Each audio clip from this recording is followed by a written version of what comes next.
So first thing I'm going to do is I'm going to break him down. I'm going to sit up, I'm going to grab here, I'm going to pull down. I'm going to get him nice and close here like this, okay guys? Now what I'm going to do is I'm going to set up the arm lock.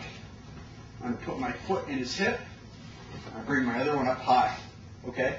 And have my one hand on his head, my other hand goes to the opposite elbow, and I'm going to pull it across my stomach. You see how this is different from the gi, guys?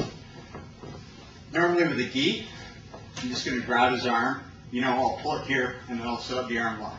But here, he's too slippery, right? So what I want to do is I want to break him down first. I want to hold him really close to me. Hold him really close, okay? I like the gable grip. Some guys like to do this. Some guys like to do this. It's up to you. Okay? If I'm going to attack this arm, I'm going to put my foot in his hip. I'm going to pinch my knee tight, okay? Now Pat can't pull this arm out because my leg's in the way.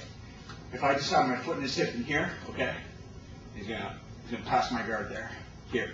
Okay, so foot in the hip, I move my hips to the side, and I got my other leg up high. Now, holding his head down, I'm gonna come underneath, I'm gonna grab his elbow, I'm gonna pull it across. Okay? Pat can't pull his arm out anymore because I've got him constricted, like tight right now. He can't escape anymore. So when you're fighting no-gi from the guard and setting up submissions, it happens a little differently. Here, okay? Now my hand that was holding his head down is going to push his head away so I can get my leg over top of his head. I'm going to cross my legs. The leg that goes over top of his head is the one that's on the bottom, okay? If you don't want to do that, then just pinch your foot right down, but never do this, okay? Because this takes pressure off his head. He can lift his head up and then rip his arm out. If I have this leg on the bottom, okay, it effectively pins his head down so he can't pull his arm out.